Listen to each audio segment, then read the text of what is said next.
I spent a bit of time going through my finances the other day and I realised it's expensive to be a doctor.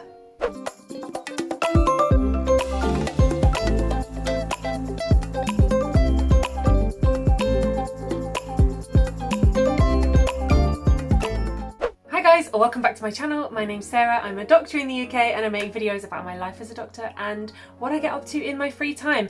And my aim with this channel is to show you that it's absolutely possible to live a fulfilled life even when you have a very busy job.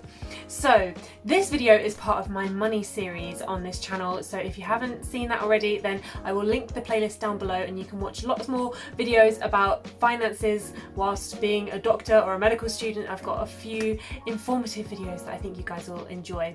But today I want to talk about how much it actually costs to be a doctor. There's obviously all of the things that are associated with becoming a doctor, the tuition fees, the maintenance loans that have to be paid back, all of that kind of jazz. But what I don't think gets talked about a lot is how much you actually have to spend in order to remain being a doctor.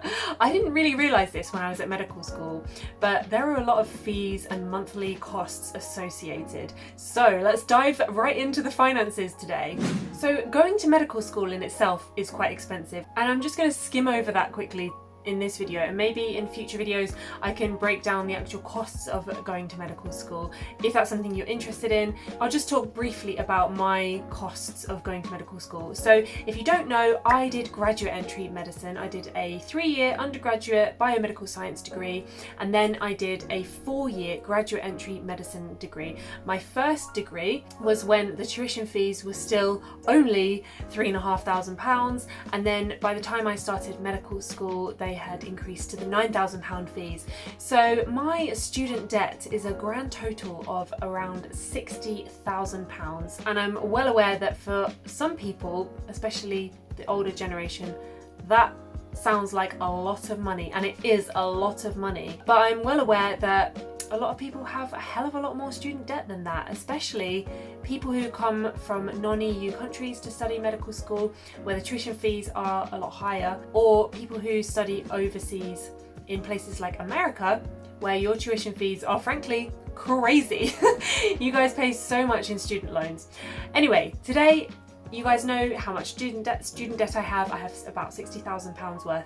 But today I'm going to be talking about exactly how much I spend each year actually remaining as a doctor. So the first thing that I pay out every single month is to the GMC, the General Medical Council. I pay around £15 a month, and that is just how much we have to pay. So the GMC is the regulatory body that makes sure that patients get a good experience and that doctors remain well trained and validated in their professions. So it's actually a body that works for patients rather than for doctors, but yet we pay the fees for that. Seems a bit strange, but it's just something that we have to do to stay licensed as doctors. The second fee is something that is also mandatory. You don't have an option to not pay this, and that is for indemnity cover. And there are various different companies that offer this, and I'm part of the MDU, which is the Medical Defence Union, and they are the biggest one in the UK for doctors. And the price of that, which I actually think is fairly reasonable, is £48 a year. And indemnity insurance is basically medico-legal cover, so that if anyone were to make a complaint about you, or if you were involved in a serious incident at work and you've got legal proceedings against you, the indemnity cover that you have is there to help you in those situations. It is a legal requirement for doctors to have appropriate cover for their work. The next fee that's associated with being a doctor is membership fees, and this one is an interesting one because it's not actually mandatory depending on your career choice. So if you want to be, for example, a surgeon, then yes, you do have to be a member of the Royal College of Surgeons in order to sit the exams and do the courses that you need to do to qualify in the role of becoming a surgeon.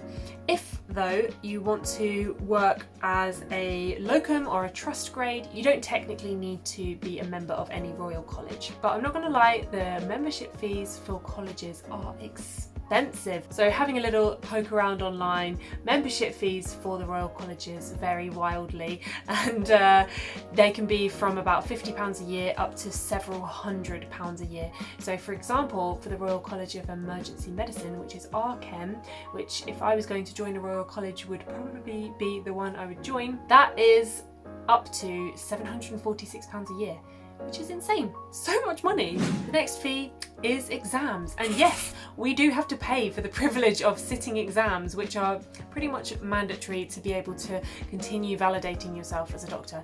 And the annoying thing about exams as a doctor is that it's widely known that most people don't pass first time round, and the exams aren't cheap. They are probably on average £300 or £400 per sitting, and in order to get to registrar level you'll have to sit several exams, and if they cost around £300 each and you're not passing first time, that adds up to a lot of money. The next cost is courses, and courses are essential as a doctor to improve your skills and prove that you can do certain things to a high level. So an example for this for me was my advanced trauma life support course that I did last year, and that cost £610. It was a 2-day course.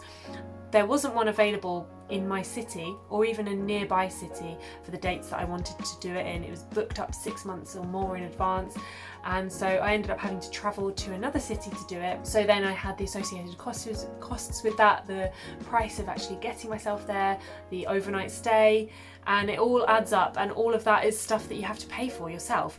Now in some training programs you get a bit of an allowance towards courses, but I don't think there are any where the courses are actually covered completely for you. So yeah, those have to come out of your salary. And for most doctors, doing a few courses a year is the norm. And then there's conferences. Most doctors go to probably at least one conference a year, and these can vary very dramatically in price. So you could go to some that, for example, cost 20 quid up to thousands of pounds if they're a multi-day event in another country. But then again, I think it's quite nice that it is possible to go to conferences abroad and network with people and just have an interesting experience abroad. It's not something I've done yet, but I want to. The next cost is not something that's mandatory, but it's something that is protection for yourself, and it's payment protection insurance. And to give you an idea of price, as an F1, when I very first graduated from medical school, I was paying, I think, about £30 a month for payment protection insurance. And payment protection insurance is basically an amount that you pay each month, and you're guaranteeing that if you were to lose your job through being ill or unable to work, then you have some protection that you will get sick pay for either a certain amount of time or for a lifetime cover. It's a voluntary thing, you don't have to sign up to payment protection insurance, but it's a sensible idea. And then the final fee that is paid for being a doctor is the British Medical Association, the BMA. The BMA are meant to help out with contracts, wellbeing support, pension, etc. And I pay about £19 a month to be part of the BMA. If you're a doctor or a healthcare professional, can you think of any other fees that I've missed out? Are you guys surprised by the costs of being a doctor? I am definitely surprised. I wasn't expecting to have to pay thousands of pounds of my own money every year in order to just keep my career going, essentially.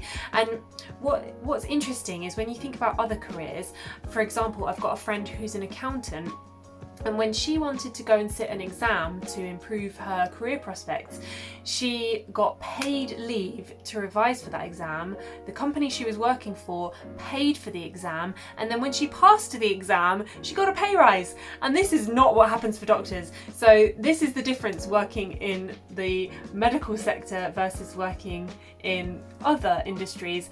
But you know, this is just part and parcel of being a doctor, and I wouldn't change it for the world. I love my job, and I just thought it'd be interesting for you guys to see the costs of being a doctor. So if you've enjoyed this video, make sure you give it a thumbs up and hit the subscribe button down below to be notified every time I upload a video, and I'll catch you in my next one. Bye!